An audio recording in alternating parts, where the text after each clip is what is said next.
Ladies and gentlemen, welcome back to Star Series Season 3. We're here with NaVi versus Horde, and I'm not sure if... Yep, alright, it's working. NaVi versus Horde, it's our first best of 2 for today. I'm Lysander, gonna be joined here by Mike Loris, and I do believe I haven't unmuted him, so he will only hear this. Hi Mike, how are you doing? Doing pretty well. Yeah, It's, right. I'm pumped. Looking like another long day, but this yeah. one should be pretty interesting because we have like some teams that can't qualify, like Horde, and teams that really need like specific things to happen in order to qualify. So we're getting down to the nitty gritty. Oh yeah, the best thing about best thing about this day is that we get to watch more of the more of NaVi from yesterday. We kind of left Horde, kind of left NaVi hanging a little bit from yesterday. We found out it's actually top 2 that qualified. I think you were asking me about that one as well. Top 2 or top 3 qualify, top 2 qualify, and were you poking around the tables or the rankings? Yeah, I was just looking at like whatever bracket of wins and losses I can find. Liquid are through. Liquid are good. Oh yeah, Second spot is gonna be heavily contested. Yeah. Yeah, I mean that is to be expected. The draw count was so high between every team. Even Secret dropping a game to Horde. So Secret tied with NaVi, tied with Horde, NaVi tied with Alliance. There were a lot of draws all around. So I think second place is still anyone's game, and honestly, not really sure who can take the top spot. And later tonight we'll actually watch, or rather whatever time it is for you, we will actually be watching a Cloud9 versus Secret. So I'm kind of excited to watch Cloud9 again. I mean, it's not NV's team, but it is still Cloud9. I'm pretty sure, I might be wrong, that all the teams are live except for Horde. I'm probably wrong about that because I haven't done all the permutations or whatever. I'm just glancing at it, whatever. But Horde are the only ones who are like officially out, but still, I mean, you don't piss on your chance to match up against NaVi and some real tournament quality matches. So yeah, they're gonna be playing seriously. Don't worry about that, guys. Like Ember Spirit Underlord, a pretty serious opening, obviously. 5 seconds remaining. Yeah, the Underlord. Okay, I've seen some teams actually get given Underlord and then they get counted really hard. I'm not sure if that's a real thing. It's like, all right, you want to get Underlord, you want to play Underlord, we give it to you, and then we pick up a Timbersaw. We make your Underlord not Underlordy, not tanky at all, and kind of nullify that one pick that you really liked. So I wouldn't be too surprised if a Timbersaw comes out at this point and shut down Underlord, because I think it's one of the best heroes against Underlord. You don't care about his trophy aura, his disable doesn't really affect you that much. The fire spam is Overall, I think a strong hero.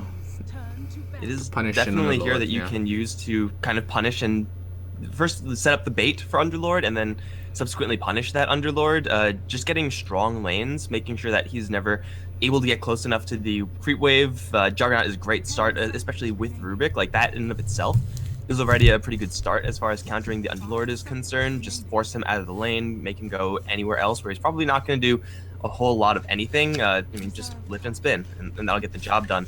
The problem with Timbersaw is that you're going up against an Ember Spirit. Nowadays, Ember Spirit's like a magical monster, so that's exactly what Timbersaw doesn't want to face up against. So you will have to take some risk on if you want to go down that route. But I think for right now, NaVi don't really have to worry a ton about this Underlord. They should worry more about what they have going for them, which is, obviously this Juggernaut, you got the healing ward, you have the potential for a little bit of early game pushing action with that healing ward if you are actually able to shut down the Underlord early. Yeah, the Underlord is not a problem for now, but we saw yesterday how the Underlord played a huge part in just controlling the map, just piggybacking on that Luna, letting her push out the waves before joining the team in the bottom lane. It's kind of giving you BTs to that carry before he needs to pick it up, and also that instant bailout that you want to get after sniping a Rex or a tower can be really, really powerful. Yeah, but Ember Spirit, you said, is a magical burst guy now. Switched over to magic. Got a little bit of beef with anti-mage now, but Juggernaut, one of those heroes, not okay. Okay, not prone to magical bursts if he times his spin right. Legion Commander, okay. Arch Nemesis of Underlord, lore-wise, but apart from that, I don't know what's with the pick. I mean, it's a good lockdown for Ember. Are they actually like enemies in lore? Oh yeah. Oh, cool. They are. I had no idea. Come on, man. Remaining. Come on. I didn't read the lore of Underlord. He's too new. I read everyone else's. Oh, but new guy. but when Legion was released, they talked about her fighting this big bad boss as well, and that's why she was transported into the land of Dota. Hashtag nerd. Sure. I'll take your word for it. I don't see any reason for you to lie about this. It is a good hero to have up against Ember Spirit, especially just locking him down. And with Ember Spirit's build nowadays, you're almost guaranteed to win duels. Outside of that, it looks like it is likely that General is going to take this hero Legion towards his lane, maybe alone. There's a chance that they pair him with some sort of we've seen like IO Legion Commander before if they really want to put the screws to that lane. And well, it's not really clear who's in that lane for Horde, so maybe NaVi are going to wait a little bit if they're actually going to decide to do that. But they do have quite a bit of physical damage, and Underlord is pretty good against that. Dazzle's gonna be putting a crimp in those plans, for sure. Mm-hmm. Very annoying. Dazzle, Vengeful Spirit. Two heroes that are pretty annoying against the Legion Commander's duel. Sometimes you might just pick the Legion for that debuff as well. The power of the debuff, the counter push from overwhelming odds are no small things. The duel is, you could almost say, it's a secondary kind of utility, but having a beefy frontliner is always nice to have. You can buff the Juggernaut with that attack speed, shred towers. A lot of things you can do with this, and wow, there you go. The IO Legion Commander. NaVi is one of those teams that actually really appreciate this IO, so I'm not too surprised to see them pick this one up. And like looking at the first two picks of NaVi, you wouldn't really expect them to be now going for the IO. So bans from Horde, like unless they were really on top of things, almost like to the psychic levels, they probably shouldn't have been able to see this one coming. It just kind of came out of nowhere. Now Ursa is a hero that can kind of take the Legion IO harassment and return it just as much as he receives it. But this is actually going to open up the map a lot for NaVi. Maybe not quite to the same degree as Horde, who have obviously the Underlord and the Ember Spirit, and NaVi still would like another form of disable if they're actually going to deal with the Ember Spirit especially. And the Ursa now as well, you do need a lot to deal with him as far as CC is concerned. That is the concern I would have if I was NaVi right now, but their lanes, their dual lanes, are looking very, very deadly. I think my favorite part about this IO pick is that they're Undying safe, right? They're safe from Undying. It's not going to be a pick now because 4 and 5 are locked in. So I'm glad, because whenever NaVi picked Undying, they lost. So no more, Pycat. No more. Well, you're not excited for the Dendi mid Undying that's going to be happening next? I think I've only ever seen Ice Ice do it. So no. But yeah, IO Legion Commander, I'm excited to see how that one works. Not the most orthodox of Legion combo bursts. Could actually fall prey to burst damage or sniping, because IO is not a hero that is very survivable. So that IO, what I'm trying to say is IO can actually be dead weight if it doesn't start off right. So I'm worried. More dual counters. Alright, they really are hating on this Legion pick. So I don't see General getting any damage this game. It is going to be tough when you get to the mid game and when Horde are actually going to be somewhat grouped up. You obviously can't get dual wins through the Dazzle or the OD. But you still have a lot of power in this lane. So like you're gonna have Ursa, Dazzle, and some sort of lane set up. What are these lanes? Is this a support OD? I've seen it happen once. It was a bad idea. What? Templar Assassin. Support Underlord then? Jungle Ursa? Seems immensely greedy, either way. Yeah, one of these heroes, can't you do some silly things with Underlord in the jungle? I don't actually know if you can, but you Horde are can gonna jungle with a trophy aura, I guess. With Iron Talon, anything can happen. But this is really odd, I think, because you have an Emperor already and you have an OD now. I was doing the math. I'm like, okay, am I counting this wrong? But then I see 4 cores on that draft, so I'm not so sure. I think you're right. Yeah, someone's gonna have to take a little bit of a lighter role here. I think that OD is maybe the most likely to be played as support. Ember Spirit support is kind of terrible unless there's some way to cheese out some sort of jungle path, which there may be. I actually don't know. You need Rubik for that, right? Don't you need Rubik for that? Don't you need Rubik for that? For Ember Spirit cheese? No, for I don't know. For like, that mid ancient pulling. I don't know. I'm just talking like in general. I don't know if there's any way to. Oh, there is a cheese out a jungle Rubik path. mid ancient pull, but it has to happen on Radiant and it's only Rubik or Pudge, I think.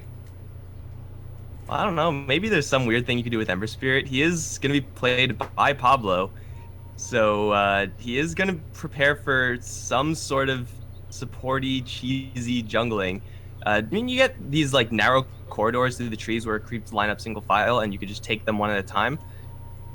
This is definitely unorthodox, though. But you know, outside of this, you have some pretty solid lanes. Just Underlord off lane.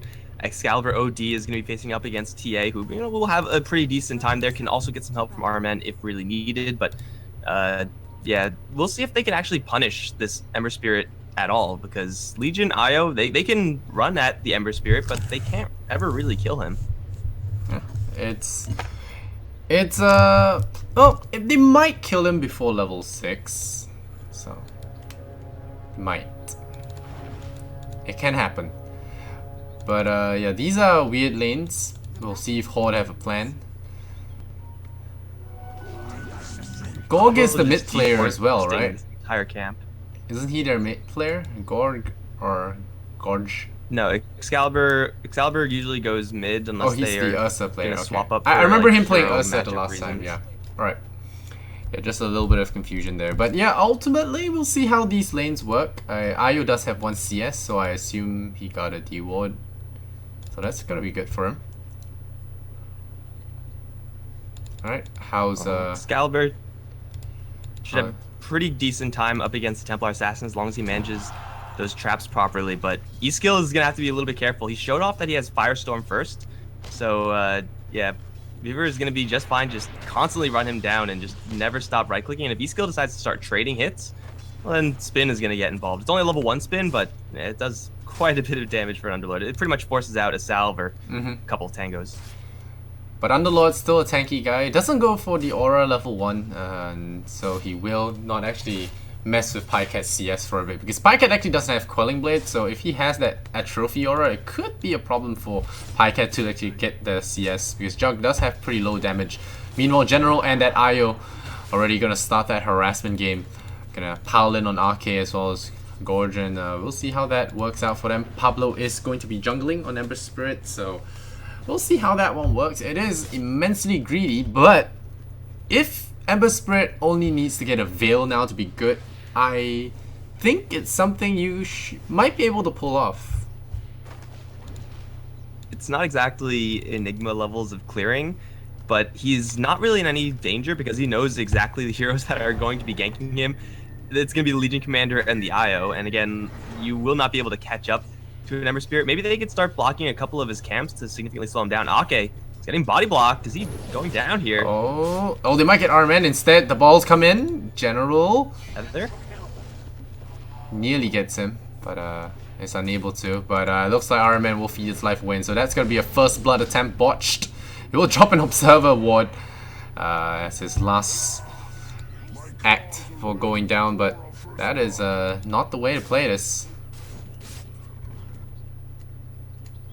Going in deep, though, to get eyes on Pablo, that there is some value in that, especially Ember Spirit, who's going to be getting a little bit extra chains, I would expect, is going to be actually a pretty significant threat to a Legion and Io, who really just depend on having a movement speed advantage in order to get kills. They just run at you, and usually with creeps attacking them, you get a couple of procs of Moment of Courage, you press the attack, the Io, to get double heal if you really need to. If you have just an extra disable, even though it's not more overwhelming odds, at least for right now, and that hit on quite a few neutral units mixed in there as well. So that's not exactly how this lane is necessarily supposed to work, with just nuking people with overwhelming odds. But hey, I mean, you got an IO with the bottle, so you're going to have a little bit more mana. You might as well go ahead and do that as much as you can. Lanes elsewhere looking pretty much like a wash. Mid lane is actually completely even between Excalibur and Dendi. And top lane, Pycat is just having a nice clean time. We saw what Pycat can do with just a nice clean time as a Juggernaut in yesterday's game. So I don't think Horde actually have any ways of dealing with this. A jungling Ember Spirit doesn't really have much game as far as roaming in to kill a Juggernaut, or really even roaming in to kill off a TA. It's going to be a little bit tough until he gets level 4, level 5. And definitely suspect for sure, but middle lane, TA actually doing decent against the OD, despite the spamming of the imprisonment. But that's how Dendi likes his lanes, you know, uncontested, no trouble. Oh yeah, bottom lane, they actually get the gank, so yeah, hate on Ember Spirit all you want. Jungle Ember Spirit with 2 points in chains can get something done, but Ursa was brought down real low though. Yeah, that was mostly Legion Commander deciding it would be a good idea to fistfight an Ursa. And then when Ursa turns on Overpower, she very quickly realizes she doesn't have the damage to fight against Overpower, and then Pablo and Ake kind of come in for the kill secures, let's say. So yeah, that was mostly just an Ursa kill secured by Pablo, and General kind of getting in over his head without the IO there to give him that extra sustain. You can't really kill off Ursa confidently unless you chip him down a couple times with overwhelming odds first, or unless the Ursa has like no mana or something like that, which isn't ever going to happen. So it's a little bit of a careless move from Navi, and they really do have to watch out for this dual lane. This is the type of dual lane that can happen again really quickly. Bottom lane, he throws out the overwhelming odds. General getting slowed down. Gorge, oh, gonna get slowed by that tether, but now the chains come in and the heal bomb as well. Io will trade his life away. General, does he get away in time though? A few more hits will actually bring him down, and will. The Ursa getting a lot of kills now in return. General got a good start, and all decided to toss that out of the court back into Ursa's hands. So Gorge gonna be very happy with these developments. Then he picks up a haste, so could make something happen. Is the stream working? Yeah, I had to reset it. Okay. Should be so okay. We should be fine. But yeah, Dendi with the haste rune definitely is an opportunity. Maybe if he wasn't going up against an OD, there's still a chance maybe that he slips out of here and tries to get on top of this Ember Spirit, but they're actually going to go for Excalibur here. Yeah, the haste rune making something happen. Excalibur getting body blocked, but the Pin of Malice comes in. I think Dendi might go for this, but he will get blocked in again by the Pin of Malice. And oh, the overwhelming odds nearly blowing up that OD, and the duel actually coming in time as well. They're gonna burst down the Underlord, but the Grave spoils the fun. Ake will deny the first 10 damage going to that Legion Commander. General will be pissed, but at least he gets a kill. RMN actually secures that last hit. But in the end, Navi put the aggression on Horde there. So pushing that first duel, getting a kill, but no damage. Fine. As long as you are able to get kills as General, you're going to be happy enough. Obviously, you would rather have the damage. But we've already established that getting dual victories in this game for General is going to be incredibly difficult given the banishment from the OD and the Grave from the Dazzle. So that's pretty much to be expected. As long as he's able to get Dendi a slightly better time, as long as the Legion Commander's movements are able to pull some heroes off of Pycat's lane, and it did, took off the Underlord from top lane, then the Legion Commander's play is going to be just good enough. Pycat saw his monstrous Juggernaut the other day against Secret. One-man rampage almost. Really impressive play so far. Pablo. Oh, Pablo, this is not where you want to be. Man, very unfortunate that the spirits timed out right before he could throw them in Pablo's face. So Navi will lose out on a kill there. Pablo will survive due to dumb luck. And the score is 4-3. So at this point, would you say Navi or Horde are in a better position? I'm leaning a little bit towards Navi. They have a clean start for Dendi. Really no heroes messing with him at all. Same thing for Pycat, who hasn't really had to worry about anything. And maybe the Legion and Io haven't had the best time, not a perfect time for them, but they are ready to kind of get going and give a little bit more space to Dendi and to Pycat to really accelerate forward. Maybe I'm just underestimating the Ember Spirit, who's had a jungle, so I'm not really sure how to evaluate that. But so far, he's had a mediocre farming time as well as E skill. I feel like for Horde, they need a little bit of extra time just to get an item up for one of these heroes before they're really ready to go. Yeah. Biver really needs to squeeze out that level 6. Could have a lot of fancy plays with that Rubik Steel. Banish, Grave, Pit of Malice. All really good spells for Rubik to steal. Now the smoke out comes from Horde. And with that Helm the Dominator, we'll have that Centaur Conqueror as well. So are they going to look for a pick here? Is it only going to be Biver though? At this point, I guess it's okay blowing a smoke on a singular support kill. But we'll see if it is successful. It most likely will be. Oh, the lift comes out though! He's in trouble. He tosses him a very odd way. And I think Biver is still going to fall here. The Ember Spirit piles in and Gorge gets the kill there with the Enrage. And now Iron Man might have come into his own doom there. He jukes with the Tether. The Omni Slash goes through from Pycat. Excalibur is going to banish himself just to buy himself a little bit of time. Here comes the Underlord.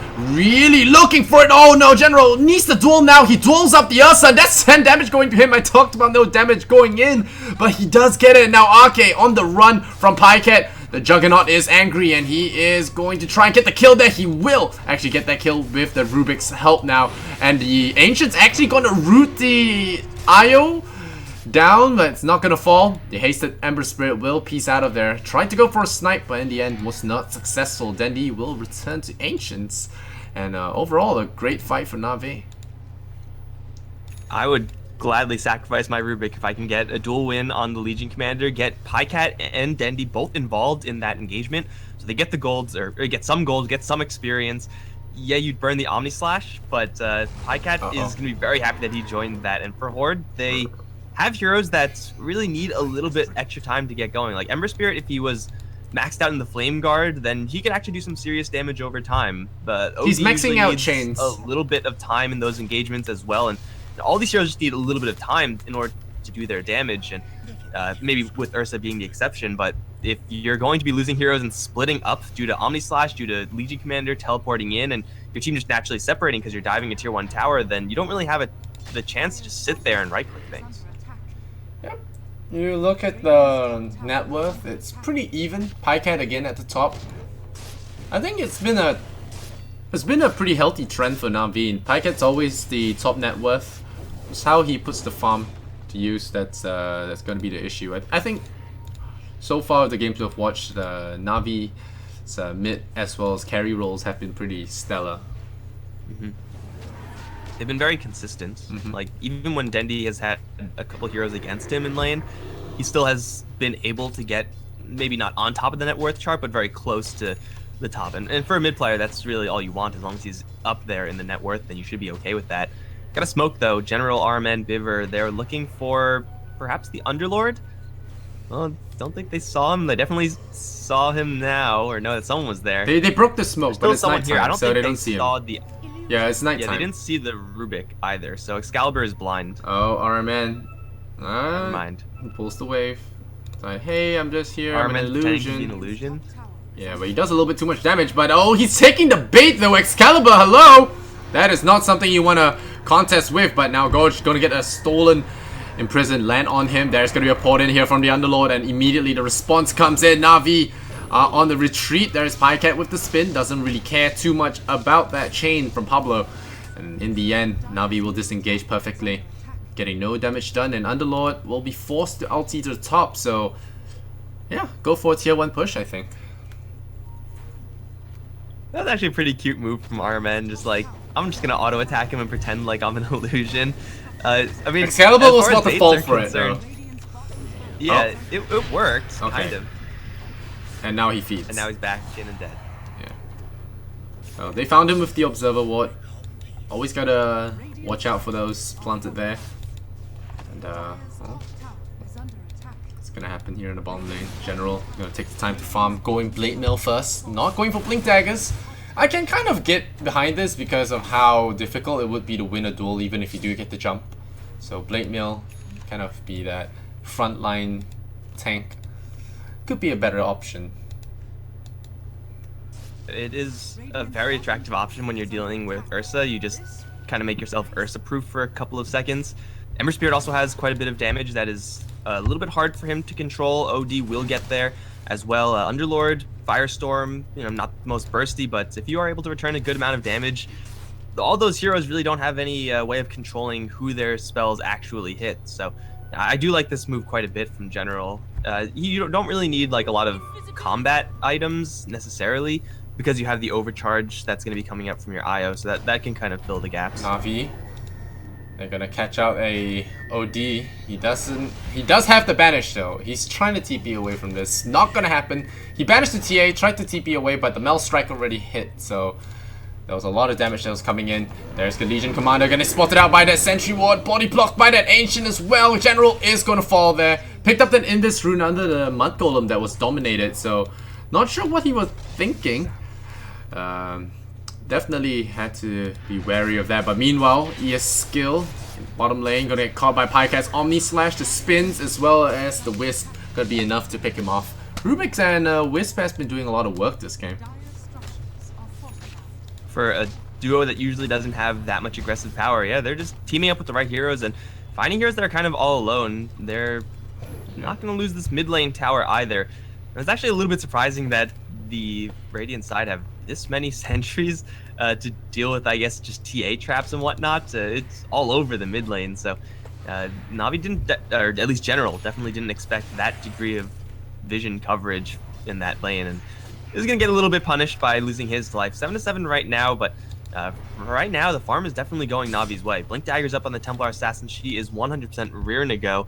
Juggernaut also has pretty much his base set of items. Manta Style not quite done yet, but he doesn't really need that to get going. Be careful here. Oh, the blink fall from the Ursa. Dandy dodges the Earth shot with his own blink. And the bear will not get his claws in anything. Tried to go for the back line there and try and maybe snipe the Wisp before he was aware, but ends up not being able to get anything. But, small loss, revealing the blink dagger before he wanted to. And Horde actually popped that defensive weave, so they are going in. Weave is pretty darn good up against NaVi. They really only have, what, spin to do like a serious amount of magical damage. Once that Horde side weaves up, there really shouldn't be a fight unless NaVi finds some way of getting rid of those of that armor stack. So it's going to be a pretty safe way for Horde to force engagements if it actually is going to come to that. But really what NaVi want to do is spread them out, and Dandy setting a trap for Pablo. Oh, is it going to be enough? Nope. Underlord, pretty good. Dandy going to get powered on. Is it going to be enough? The spirits do miss though, and the relocate will come out. So a little mini pit lord happening here. But Pablo's not done just yet. They're coming in with the Hellbear Smasher. Want to claim this poor Io's life, and oh, he does get the Ursa creep though, which is a little silly, feeding a little bit of gold, but he will tether away to the creep wave as well. That was ridiculous. Does he get out? He does not. Chains, and close. I felt like he might have tried to run for it, made a run for it. I don't know. I think the proper term though is space created, because the rest of the team, they're clearing Roche. Yeah, the chicken spots them out, but Aegis is going to be claimed. No, it's not claimed just yet. They're rooted in. Snatched the Aegis and Mortal Soul. Somehow the Firestorm and the chicken killed Roshan. So the money goes to the Radiant. Dandy does get the... No, Pycat does get the Aegis. Wait, no, who? Who got the Aegis? Dandy. Dandy got the Aegis. Yeah, Dandy got the Aegis. But it's still money going to the Radiant. Not something you want. That's pretty much as good as it gets for Horde. It's like, you can't really get in there and actually steal the Aegis. Maybe the Ursa can if he's 100% on the ball. Maybe the Ember Spirit can as well with that Fire Remnant, but then he's probably just going to die from Rubric Lift. But somehow getting it with Firestorm damage, that's not an easy feat when you have that many heroes with melds, hits, and actually there's no minus armor. Bloodstone is in the backpack, but still a lot of physical right-click damage from NaVi. Gonna give them a lot of cash, but still NaVi, it sucks, but they can still roll with this. They really only wanted that Aegis on this Templar Assassin, so they can force down. It's like losing a tower's worth of gold. It's annoying, but it's not game breaking at this point. You denied the Aegis for the Ursa, so that's always something you wanna do when you play against Ursa. Deny his Aegis by taking it first, and take away one of the big advantages of having that Ursa. Dandy, how's he looking? It hasn't really looked like the Ursa's made any significant movements towards this like north half of the map anyway. Like Gork is his plan to kill off Roshan, those haven't really been coming together yet. Pablo is gonna get TP'd on, kind of. No, okay. They're just gonna hold the towers. Still a little bit of passive play from NaVi, but in between Legion, a TA, and a Juggernaut, I think playing the slow game at least isn't gonna be terrible for NaVi, but at a certain point, Horde are gonna have just all the mobility in the world, thanks to Dark Rift, thanks to eventual travels. Of course, they have the Fire Remnants as well. The late game from Horde is not to mess with either, especially since Excalibur, he's decided to go for Hand of Midas. An item we don't usually see, but given the pace of this game, I think it's rather appropriate. Yeah, and also I think we did see the weakness of Ursa yesterday when there were 3 heroes secret. I think they played this really tanky lineup against an Ursa, just gave him too many targets to choose between. Ursa's really good at killing one guy, but if that person takes really long to go down, then a lot of your firepower is wasted on him, and if you get slightly distracted, you just lose that. You lose all that opportunity. Legion Commander gonna walk around without that smoke, so gonna give them a false sense of security. Pycat breaks the smoke though, so not sure if Horde are suspicious. They certainly are a little bit, but Excalibur is gonna get caught here if he's not careful. But E-skill, everyone is here, so I don't know what NaVi really plan to do here. They throw out the Fate Ball on Excalibur. Dendi is still sitting there. He throws the Deso Strike out. Will he go on to Pablo? No, he will not. There's going to be a Haste Rune pop there, and the Pit of Malice is held there by E-skill, so no real deaths or fatalities just yet. The Desolator. The only way that NaVi have really starting fights outside of random dazzle pickoffs and whatnot is to get a flank, and that's why we see NaVi moving to this kind of south end of this tower, try to wrap around and catch Horde from their side. They can jump in with quite a few heroes and just run in, but as far as jumping in with a disable, and that's kind of what you need up against the likes of OD or an Ember Spirit who are just gonna imprison something or jump away, jumping in with a Dendi TA is not really going to be starting any successful engagements. It's just going to be putting your TA into a terrible position. So if NaVi really want to get those type of plays to work effectively and start fights on their own terms, they do need this Legion Commander to blink in with the duel, which we already established is not going to be the best, but what's the alternative? Wait for Rubik to get a Blink Dagger? That's never going to happen. Oh, that's a relocate. Alright, so they can't gank heroes, they gank towers. That works. I think Dendi can actually do the thing where he 2-shots a Dazzle or something. I think it's very doable. Yeah, but if Dazzle's in the... But you need a lot of vision for that, first of all. You gotta know where the Dazzle is. You have to know that the OD isn't there to save the Dazzle. It's a tough call, but it's possible if Horde spread out a little bit, but they're not. Like, you can see Ake is just sitting in between Pablo and Excalibur in the back. You'd expect him to kind of maintain this formation for at least as much of the game as he can. Yeah, but General has picked up his Blink Dagger, so you have that opening. There you go, E-skill. He's gonna throw that out. I don't think General can kill him though, but he's gonna stand in the fire with that Blade Mail, so he's gonna do a lot of damage versus this Pit Lord. They will do the damage, but no damage will be stolen. They pick off the Pit Lord though, barely. And Juggernaut now gonna be chased there by 4 heroes. Pycat in a lot of trouble. He gets the tower at least. And then he will get brought down there. Pycat, greedy for that money, will get punished by the Horde rotations, but you could say it's space because Dendi and Co coming down bottom to take that tower. Yeah, it is a steep price to pay though. Juggernaut is not the type of hero you want to be throwing away. He's on top of the net worth chart, and taking a tower is nice and everything, but giving up a Juggernaut kill to who took it? The Ursa? No, to the OD. Maybe that's even worse. Like, OD at this point is... We're already working with that Hurricane Pike, Hand of Midas attack speed, mixing in a little bit of DPS there as well. He is someone that the NaVi side have to deal with, and he's going to be backed up by a lot of frontline plus Dazzle support. Yeah, NaVi they're gonna chain Dendi. Going really quickly.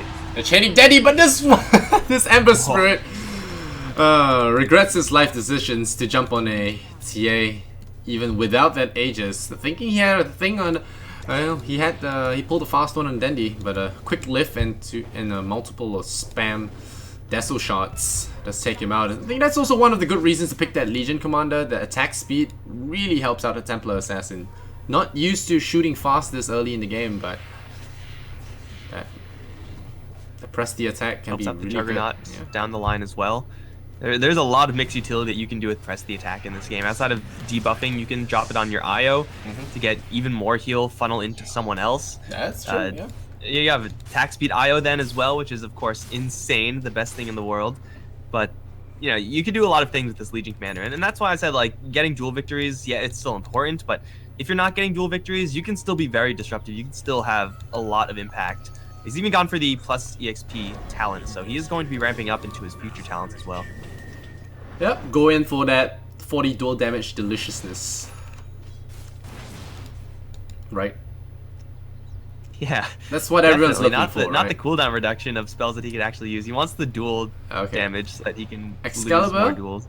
Is smelling a rat, and he immediately blinks away. I think he saw that in this rune. No, he didn't see that in this rune. He's just sensing that something's wrong. But I don't think he was in any danger anyway. He had the banish to dodge Omni Slash anyhow.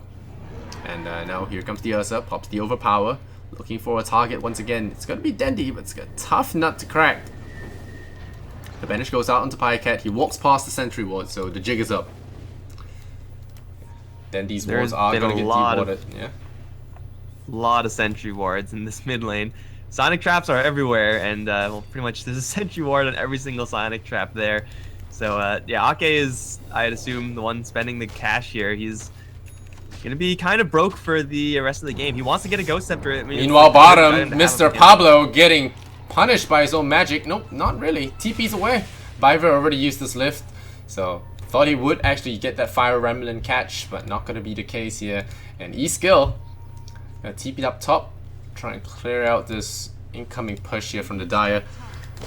Overall, I think Horde are holding decent, but NaVi are starting to eke further and further away. Dendy really getting a lot of net worth on him.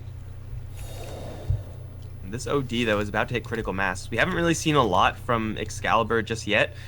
Been pretty good at avoiding any engagements where he's the single target of focus, but he is working with a lot of extra cash right now with the Hand of Midas. He has all the mobility in the world thanks to the Pike and the Blink. Oh, they found our man. Poor guy. It's bashed by the Ursa. Well, yeah, and he's the Undying player, right? So he's used to this. Hand of Midas on the OD with Ashivas in the pipeline is going to make him very immune to pretty much everything from NaVi. Maybe a touch of minus armor from this Templar Assassin, but everything else is just all physical. So getting through the Shivas is going to be damn near impossible. Underlord also with the Crimson Guard, a fantastic pickup up against NaVi, who are again mostly physical.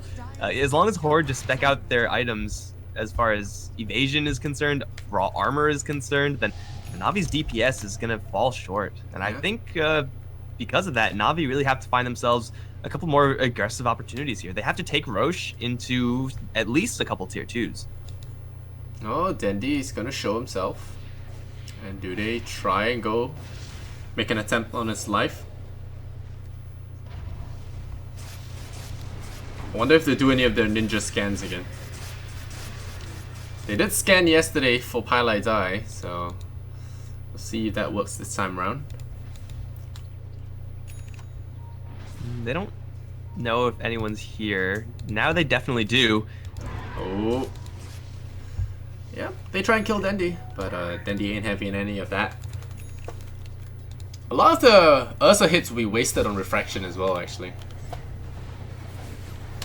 Yeah, he needs a Basher hit first if he's gonna get that kill, because yeah, the Templar Assassin has a Hurricane Pike as well, so sticking on top of these targets for Ursa maybe a little bit of an issue. It's 1 Force Staff and a Diffusal Blade and Anti-Style for Juggernaut, so he's pretty mobile as well, at least versus Ursa. Legion Commander, he went for Shadow Blade, and he's looking at Pablo now. Can he do this by himself?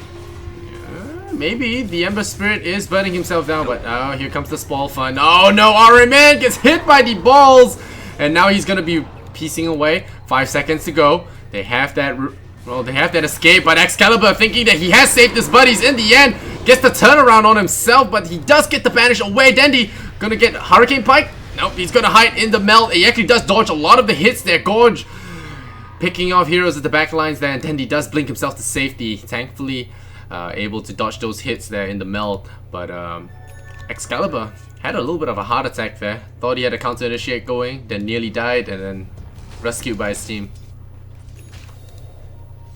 even a little bit of slow reinforcements there coming out from Horde. This time it was not space created either. Pycat trying to go for Roach. He has a double damage. DD. I'm not sure if Pycat wants to mess with 3 heroes here. 4 heroes, actually. He could just, you know, posture, be aggressive. Oh, there's an Omni Slash onto Gorge, but immediately remove the Arcade, gets double crit down! Oh man, the life of Arcade. Now the lift comes out on the Ursa. He doesn't have the edges just yet. Chops him in half. Pycat is the crit master. E-skill now running away. Has that Crimson Guard ready, but the Purge comes out. And Pycat is dropping low. He dies to the magic damage. Dandy now banished out. Pablo is there to roast away the refraction charges. And the buybacks here coming out from Gorge. He is going to be able to afford that buyback because of that incoming Aegis. If they win this fight, Dandy has wings. Does he fly away in time? Nope. Not going to be the case there. Tries to blow up Pablo, but it's not going to be the... not gonna be it. There's the duel onto the OD. Gets a blade mail off as well. So he does get that 10 damage his way. Pycat has bought back into the game. Gorge is out of mana. The banish from Rubik making big plays there as it does do a big amount of magic burst to that Ursa, nearly taking him out. Legion Commander General still pushing the issue here. He has that Shadow Blade. He really wants to go for a punish, but there's a Sentry Ward, and I think they know. So he really has to be careful here. Gorge, running into General, gets a bash at the tip there, but he does actually run away out of vision range. And Pycat will go back to his Aegising. And is he going to be successful? The mech comes out. And so does the attack speed. The shrines come out for Horde. Is it going to be in time? Roshan going down. There's the chain goes out. The steal? No, it will not be the steal. NaVi secures Aegis and they now back off. Hell Slam coming out here. Not going to affect General as he Shadow Blades away. NaVi, after a 2-minute Roche fight, secure it for themselves with a couple of buybacks as the cost. Oh, Gorge going to lift it up, but no damage to him, so he blinks away. Whew. It was, I believe, 1 buyback apiece. Juggernaut and Ursa both spending that cash. Juggernaut is fine with it though, because he ends up with the Aegis, and he of course gets that Roshan kill this time for the team. I think that was actually a Pablo getting caught top. There's the Iron Man Ursa balls as well. It's gonna get it, and it is actually a win. So dual damage to 42 now for General. So, well, the Shadow Blade is actually paying off. It's very good against Ember Spirit. Blink is not effective because anyone with quick reflexes can dodge it, but Shadow Blade is something else altogether. And with Iron Man to help out with the close range spirits, just enough bursts to take him out. So I really like what NaVi are doing. General doing his own thing, Dendy doing his own thing, but somehow working out. I guess we can call that a win for NaVi in the end. It is somewhat of a concern there. We saw Excalibur living for a very long time. We saw the Crimson Guard just putting a brick wall in front of Pycat's DPS. And these are things that are really not going to change all that much in the future. Like, the Crimson Guard maybe is going to get slightly worse, but now Pit Lord has Guardian Greaves as well. He's going to stay very, very tanky. Excalibur was able to stay in the back of that engagement for a long time as well. NaVi need to make a lot happen with these Aegis because their team comp of like all physical damage is going to be more difficult to play as the game progresses. And it's going to rely more and more on relocate ganks that actually get kills every single time to open up these high ground opportunities. And even when they get the high ground, you got to walk through Pit, you got to walk through Firestorm. Yeah. That's not fun. Oh wow, Pablo jumps forward. Not afraid of Legion Commander. But Dendy has BKB now, so maybe can try and muscle this. Oh, Excalibur nearly getting dueled there. Are they going to try for this? Gorge going in for Iron Man. There's going to be heals. He's going to pay with his life, though, I think. One more Mel Strike will send him down into the grave. Excalibur, he does have the Fate Ball tagged onto him. It's going to be a really close team fight. Excalibur getting caught out here. Here's the Omni Slash getting tagged out by the Shallow Grave, but Dandy pops the BKB, so OD, hark at you. Pycat though, getting surrounded, no mana, his Aegis is down, he will kite him, Excalibur saves himself with his banish, and now they're coming back. Pycat doesn't have spin, he does actually have spin, so he is going to be able to run away. 18 to 15 the kill score. Ursa for 3 heroes, definitely worth it, especially with that Aegis thrown in as well. Dandy definitely not going to be happy with his team's performance right there. Just Horde taking a full-scale engagement without, with actually everyone there. NaVi kind of trickled in, and of course that's not really what you want to be doing. Excalibur taking the brunt of all of that, and still coming out alive because of those defensive tools. He imprisoned with like 4 or 5 TA shots in the air, thanks to Hurricane Pike, dodged all of that. Obviously Grave in the turnaround onto a Juggernaut. big deal up against that type of hero. So yeah, the OD finally getting a little bit of health, and he's actually able to do a little bit of damage in that fight, whereas before he's mostly been on the retreat, mostly on the kite path. Now that he has Shiva's guards, plus his double mobility tools, plus the fact that Horde are very likely to just be grouped up in the future, he could actually just stand his ground up against some of these heroes. BKB Dendi, he doesn't really want to be fighting, but Juggernaut, he can actually race down to a reasonable degree, Excalibur. I think this it's time to settle down for a long game. That's for sure. This game looks very to and fro. Dendi could get caught out here. The smoke is there. They are looking for him. They chain him up. He has BKB and Hurricane Pike though. I think that's their goal. Try and bait it out of Dendi, but Dendi holding on to that. Some trigger discipline on that BKB. Pablo's grabbed himself an Invis rune. Don't think NaVi have much in the way of detection. They have a couple of sentries available to them. It doesn't seem like Horde really want to be doing all that much. They're going to lean on Excalibur pretty hard in this game. Also, you know, obviously you have Ursa getting a little bit of farm. The Ember Spirit played in a jungle role is still going to need a little bit of extra time to get full power there. Going in for general, but yeah, not quite there in time. But yeah, Horde can just hit the brakes a little bit here and just rely on Navi's kind of team comp weakness of pure physical, carry them through into the late game. It's risky, yes, but possible. Yeah, something to note as well, Underlord did actually cancel his Dark Rift, so there's gonna be that. Gonna mass TP to the shrine. I think they see a Rubik that will be juicy, and Biver outstayed is welcome there. He does go for a couple of chains. Does he blink away in time? Bloody hell! Is he actually gonna get out of there in time? Nope, no sir. That Shiva's got was nearly a great play from Biver actually. It's crazy good. But space created, I guess. General's still pushing away on this bottom lane. He's actually got 42 dual damage over the course of this game, given his opponents. That's actually quite a high amount, but still, I'm still more amazed with Ember Spirit actually. He started in the jungle. Look at his farm now. I mean it's not messing with it. It's not stellar, but it's pretty Any cool. hero can jungle. It's just heroes are limited by how fast they clear the jungle to make it really worthwhile. And since no one was messing with him, like they tried to duel the Pablo Ember Spirit, but not gonna happen. Pycat is gonna escape now. They're gonna probably lose their tier 2 tower, but General has that Shadow Blade for some sneaky deny shenanigans. He's gonna get it, and he denies it, and he blinks away. So gives them the finger and walks it out. So what's the game plan here, Mike? What do they do? Sit late game? Is that it? For NaVi, they need to get themselves the next Roche. That is imperative. If they can find someone out of position with the relocate and kill them off, then the doors are open for them. For Horde, though, they just need to get... I think Pablo is... Oh, there's another fight brewing. Maybe not. No, they're just fighting illusions. Powerman's out. Okay. So for the Horde side, I think, yeah, Excalibur's going to be getting his farm. Ursa's going to be getting his farm. That's pretty much a given. It's probably the most important for Pablo to be getting his farm so that he can be the one to play around these map movement plays from NaVi, thanks to the IO, thanks to the eventual travels that are going to be soon to come out for NaVi, so that Pablo can be the one to respond to all of that and still be in the fight once they actually breaks out. Right now, with just the Maelstrom and the fresh Maelstrom and the Veil, he is not quite where he wants to be as far as net worth is concerned. He's 4th from the bottom, which for a support, I guess, is to be expected, but you need your Ember Spirit to be working with a little bit of extra cash than that. So he needs to get 1-2 extra items to actually be able to respond to IO relocates. Alright. Well, we talked about OD being stacked, but TA, 3k above him. And that's without a Midas.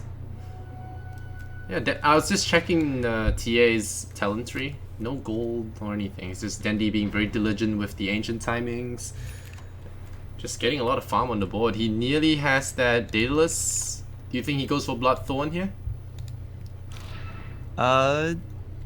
Yeah, up against someone like an OD, you could actually make dueling real, I mean, not like dueling, but like fighting him head on a real possibility. I'm a little bit surprised that Dendi didn't go for 12% evasion up against the likes of an OD and an Ursa. Getting a little bit of extra bulk for, like, I guess, magic damage. Yeah, they don't go and MKB Spirit and whatnot. either. OD doesn't go MKB usually. Yeah.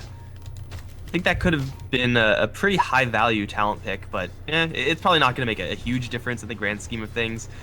Dendi is mad farmed, but you know what? You could just get like a Ghost Scepter. They look for Pablo. They two-shot him. The strikes are gonna go through though. He pops the hits, but BKB meanwhile, the General does get RK, so they duel the guy that saves lives, and Pablo walks right into General's spear. He spears himself, and General gonna get a freebie over there. Buy one RK, get one free. Excalibur getting slowed by Dendi's trap. That's gonna be the pull. Whoa, what's this? Oh, that's gonna be a Mel strike, but they will bail out with the Underlord, so in the end they will stay safe. But Pablo, I think that was more of a running and not looking forward kind of situation. You know, looking back at that monstrous TA chasing him. Yeah, monstrous TA chasing after him and is running away. But I thought the strikes from Dendi might have actually killed him as well if he wasn't careful.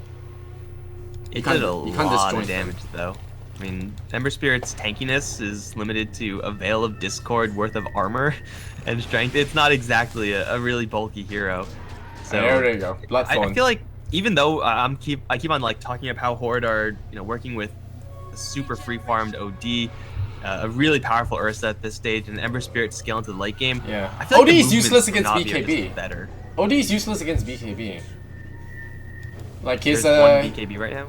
Yeah, there is a BKB. Yeah, Jug has BKB, TA has BKB. I'm pretty sure the Legion has BKB as well. Yeah, he does. So, who's OD really killing? And Armor doesn't have these BKBs. It's only going to be less of an issue when we come to the late game where the BKBs are really short time. But now another smoke comes out. General spots out RK. This is a huge pick to get. They don't have detection. RK drops the sentry now, but General already sees that juicy target, but throws out the poison touch so that he can't blink forward. And I thought that was going to be a gank there. Unfortunate that the Aegis didn't spawn earlier, so Navi will probably have to fight for this one. And Navi can clear it pretty quickly, but Horde with an Ursa, who hasn't really had a chance to fight Roshan, can also get in there just by himself and clean it up pretty quickly. Excalibur's not too bad at doing that either. I feel like the movements from Navi are just a little bit better. Like, they're finding a lot more relocate ganks. They're just in the right place at the right time, doing no small part to having a Shadow Blade on General, able to do stuff like this where he's just invis walking through the enemy territory. Yeah, maybe spotted occasionally, but hey, you know what? He's got a BKB. He is pretty bulky at this stage, so Navi are just working with a couple more better options thanks to that Legion Commander and her item selection. It's gotten them quite a few kills. They're gonna try for this. They try for the Aegis. Does it happen though? Gorge has to be very careful with this.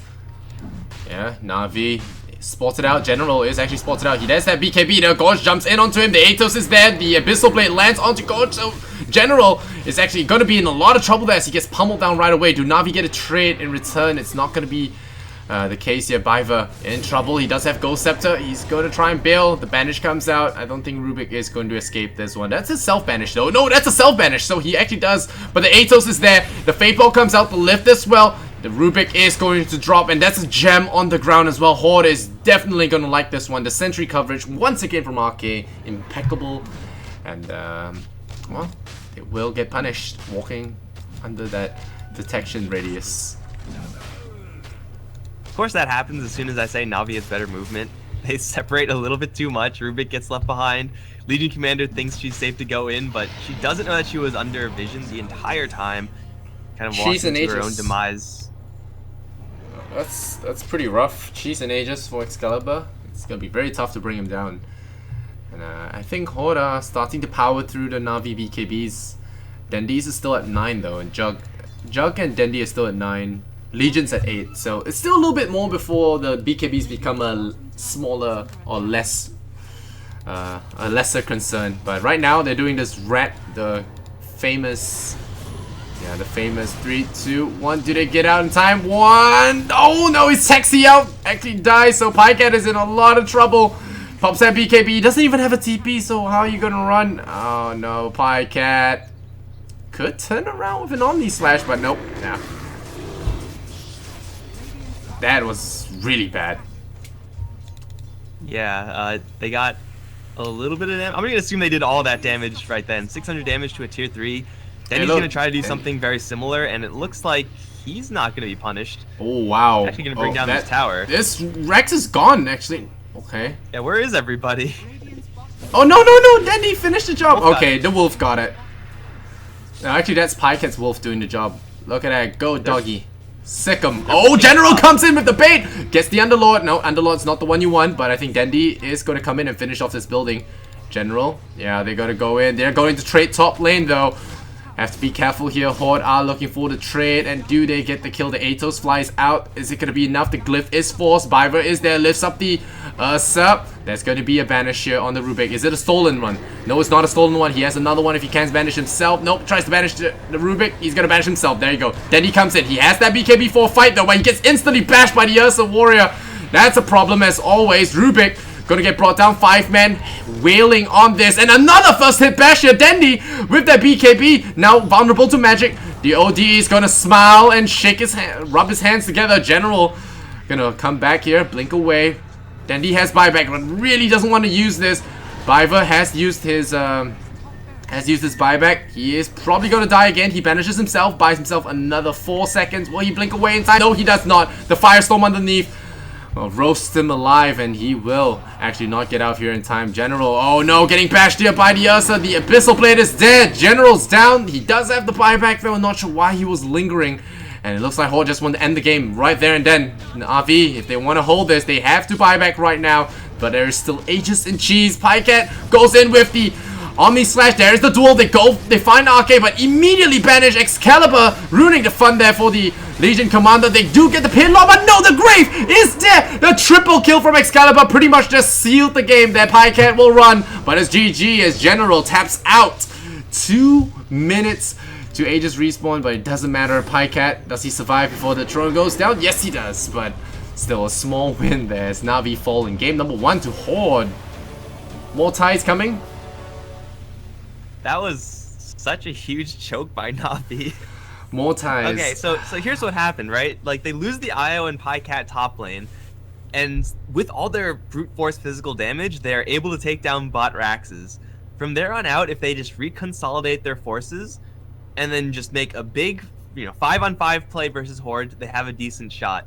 Alternatively, let Horde take the top lane and just say, okay, we 1-for-1 each other with Raxes, everything's fine, we're okay with that. They could still be playing this game. It's very realistic for that to be the case. But they went in one at a time into Horde, who are pushing with 4 heroes, including an OD and an Ursa. I'm not really sure why you do that. As long as they just didn't do that, they would still be in a pretty good spot. Tied with Raxes, but still with a super farm TA and a very farm Juggernaut, but they just got picked apart. So there was definitely something going on with whoever was making the calls there. I think they were just panicking. Not play. TI3 flashbacks.